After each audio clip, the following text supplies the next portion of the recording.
जय गुरुदेव। गुरुर्ब्रह्मा गुरुर्विष्णु गुरुर्देवो महेश्वरः गुरु साक्षात् परब्रह्म तस्मै श्री गुरवे नमः।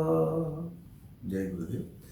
प्रिय ఆత్మబంధువులారా, సాక్షాత్ భగవత్ స్వరూపులారా, మనము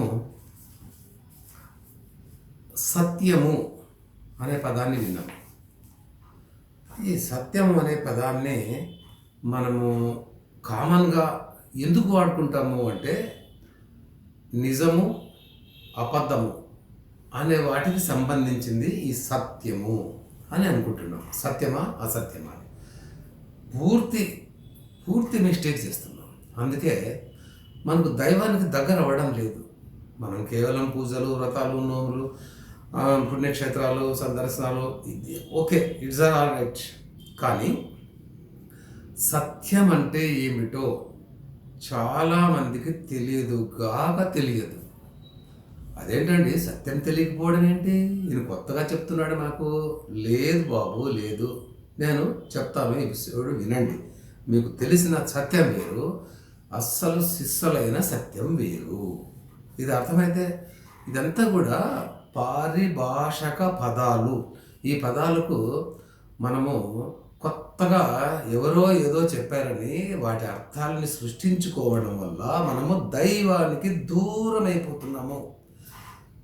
దైవం లేదని లేదు, ఓకే, నామ రూప రహిత, గుణరహిత అతన్ని మనం అర్థం చేసుకోవడానికి ఈ పారిభాషక పదాలు మీకు చాలా చాలా తోడ్పడతాయి, అద్భుతంగా ఉంటాయి.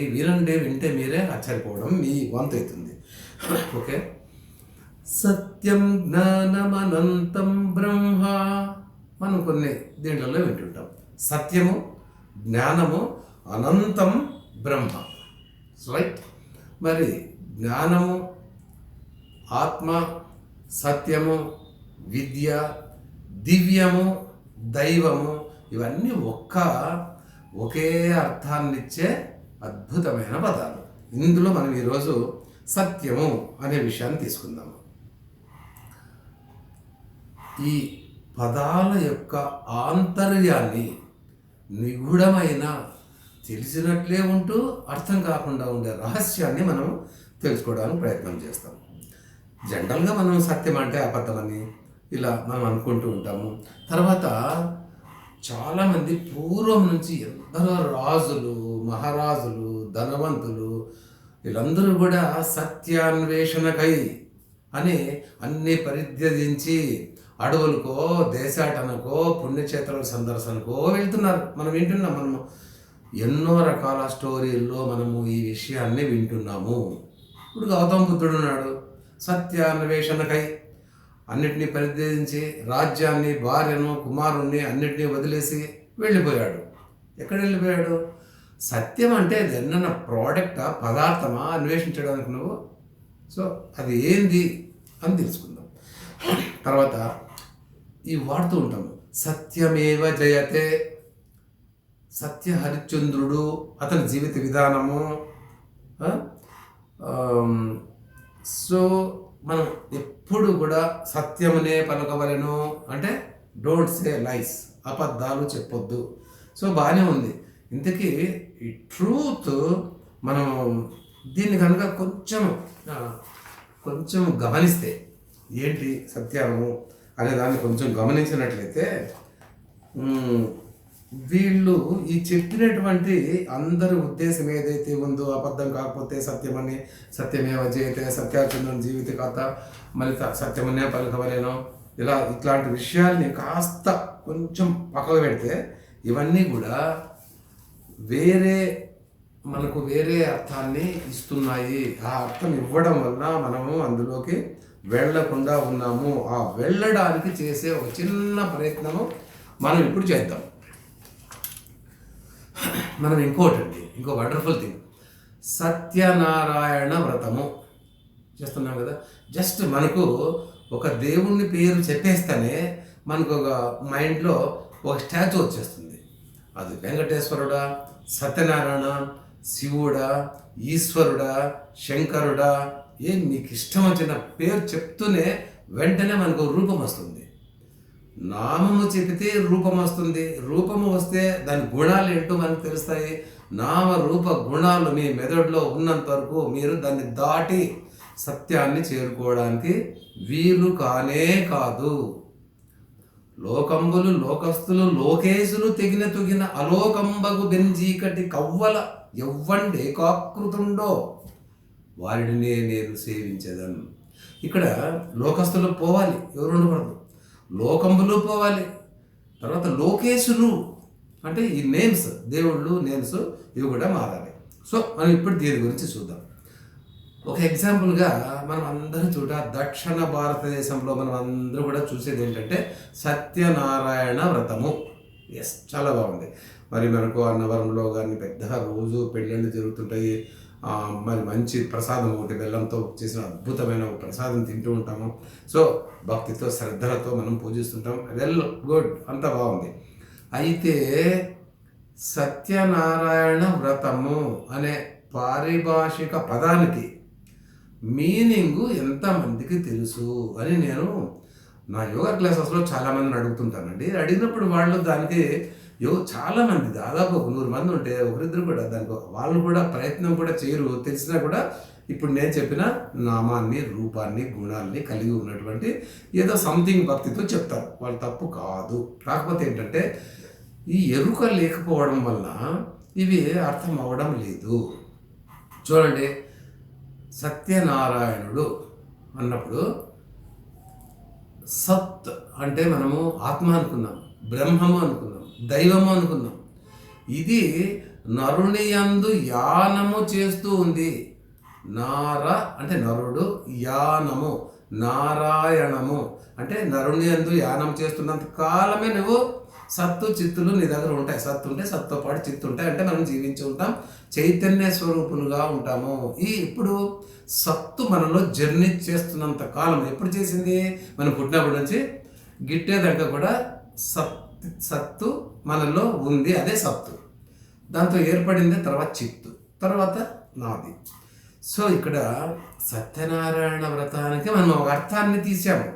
సో ఈ యాంగిల్లో చూద్దాం. ఈ సత్యనారాయణ వ్రతాన్ని భక్తి పేరుతో ఒక దీక్షతో చేస్తున్నాం. అయితే దీంట్లో మనకి ఏం అర్థం కావాలి? వ్రత దీక్షలో సత్తు, సత్యం, దైవం అర్థం కావాలి.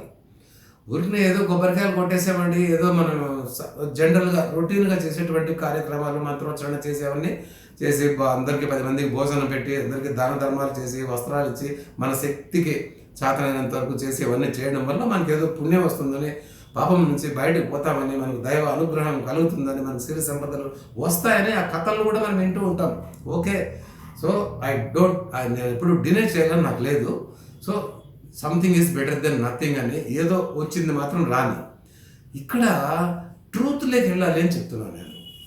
ట్రూత్ అంటే మన వర్డ్, సత్యం, నిజము ఇవి కాదండి. సత్యం అంటానే మనకు ఏంటి?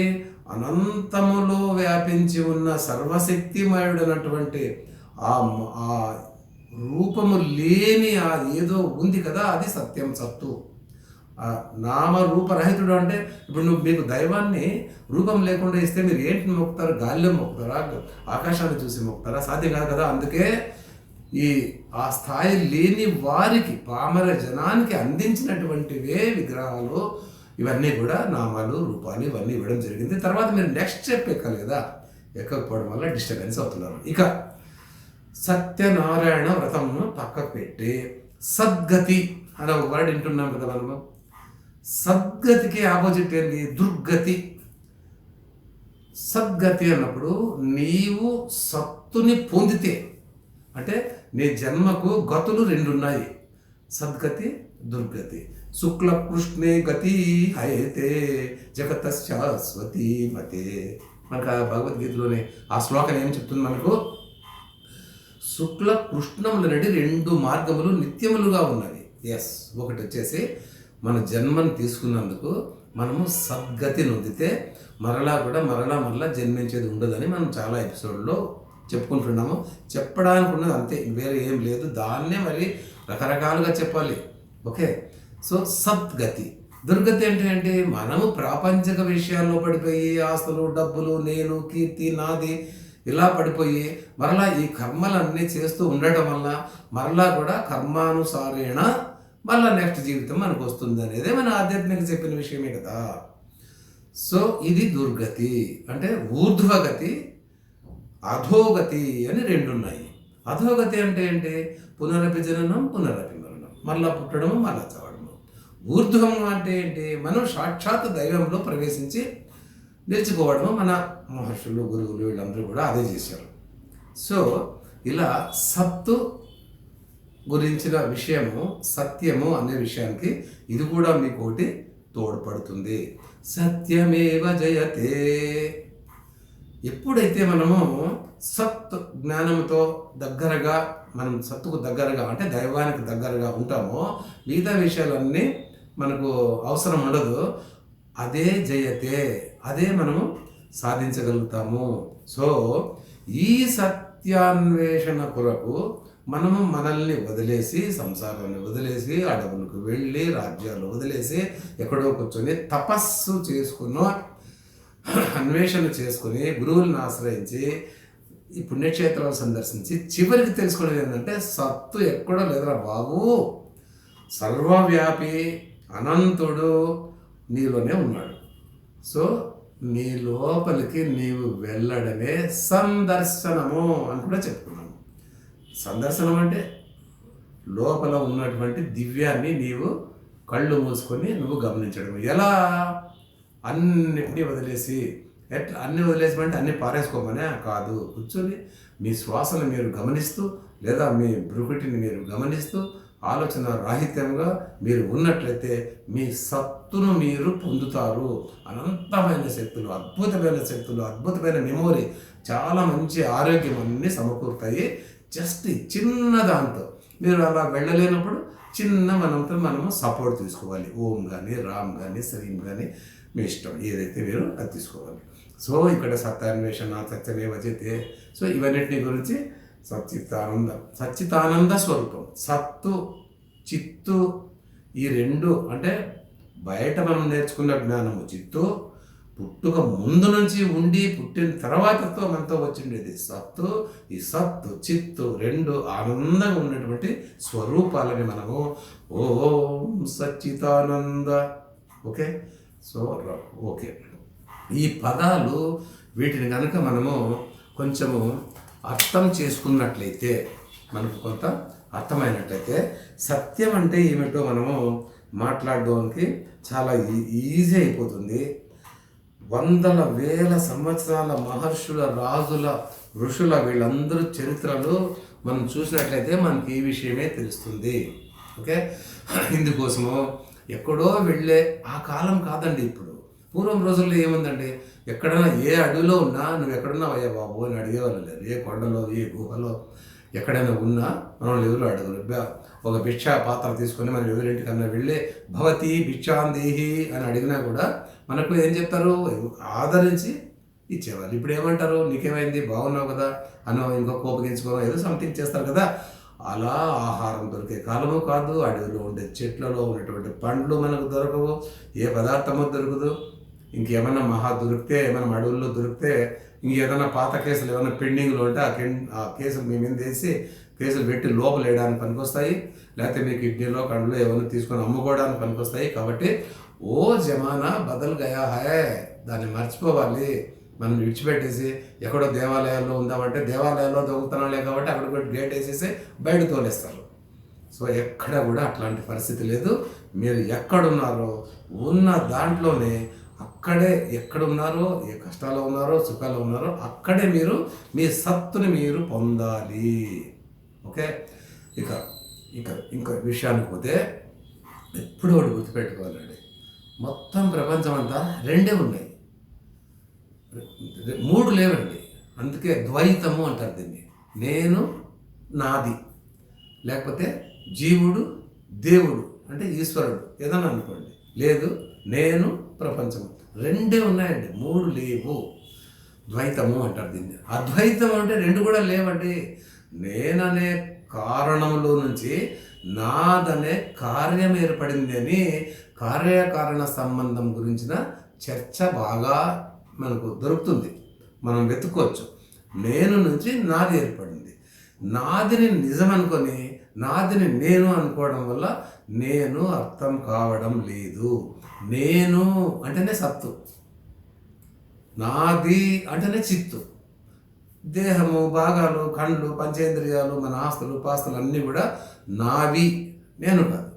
అందుకే చూడండి, ఇంతకుముందు చెప్పాను, ఒక బౌద్ధ భిక్షువు ఏమని అడుగుతుంటాడు భిక్షను అడగడానికి అంటే, భవతి భిక్షాన్ దేహి అంటున్నాడు.